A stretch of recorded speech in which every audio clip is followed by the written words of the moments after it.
Hi everyone, this is Dr. Katherine.Kelly, and I want to first of all wish you a happy Valentine's Day. I know this is the biggest Hallmark holiday of the year, meaning that love is the focus, and yet often this is also a tricky holiday for a lot of people. And I have a lot of clients, of course, that come in on this day or around this day going, oh gosh, don't know what to do about my relationship, or I'm not in a relationship, or gosh, life is awful, and this holiday thing, this Valentine's Day thing really kind of stirs up a lot for me. And I don't know a holiday that doesn't stir up a lot for people in one way or another. But I wanted to kind of talk to you about why we fall out of love and what that means as far as our own evolution, as far as our soul health, as far as us moving forward. Because a lot of times people see falling out of love as a really horrible thing. And I actually look at it in terms of evolution, of course, since that's kind of my shtick. That's kind of where I go with life, is really looking at the discomfort that we have and figuring out what we're supposed to do with it. So when we fall out of love, there's this kind of disconnection in general. Now, I want to kind of talk about my magnet theory, and you've heard me maybe talk about this before.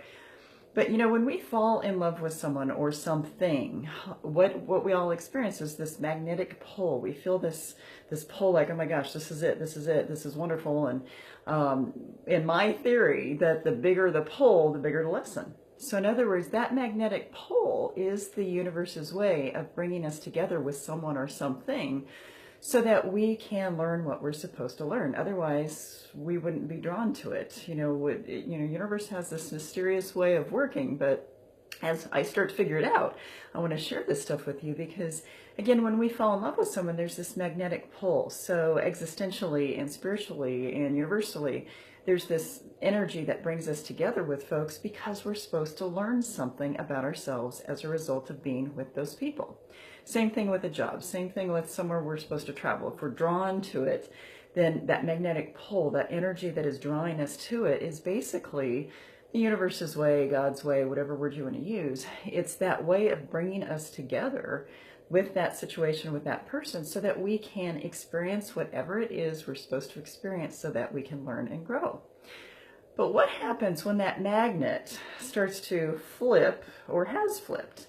And many people, most people probably in relationships, have experienced a time when they're like, oh, geez, is this really what I want? And the thing is, we are supposed to go through that process of having at least one of those magnets start to flip, because we all know what happens when it completely flips. It repels. But we're supposed to be going through that process of questioning, because that's where discernment comes in. That is where we have to get true with ourselves, be honest, be in our truth, be in our power to say, wow, is this what I really want and need? That is part of soul health, is to be very discerning about what it is that we need. So again, as that magnet's coming together, at some point, if one of those magnets starts to flip and you're questioning it, it's a good thing that you're questioning it, because that is helping fine-tune what you need in terms of those branches of your soul health to figure out, is this going to help me in my growth? Is this going to help me in my evolution? Now I'm going to say something that may shock a lot of people, but I think affairs can actually be a really good way of helping people discern that. Now, I know a lot of people are probably going, oh, what are you talking about?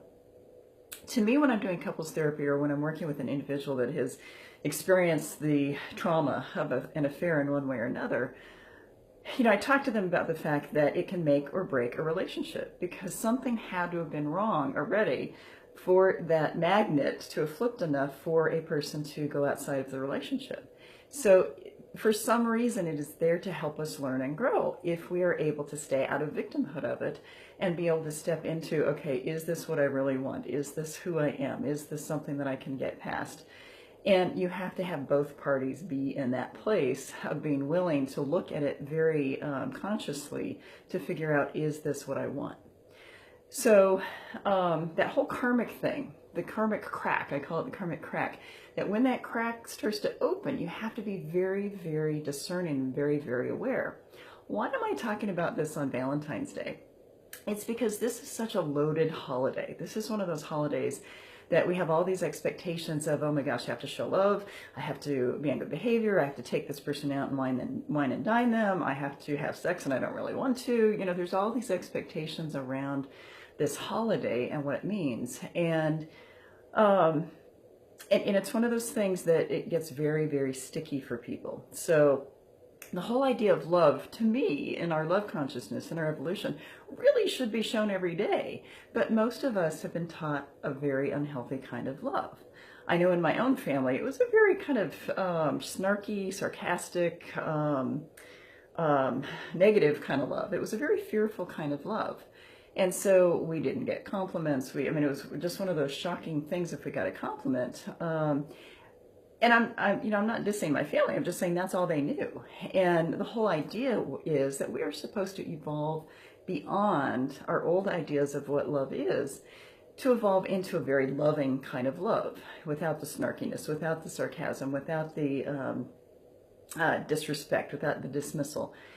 Because that's what we all want. What we all want is to be affirmed. We want to be loved and accepted. We want to basically feel from the outside that we are loved in a way that we would like to be loved. Now, the problem with that is most of us don't know how to love ourselves in the meantime. So we can also fall out of love with ourselves, or in many ways, we can never be in love with ourselves, depending on what our circumstances are to begin with.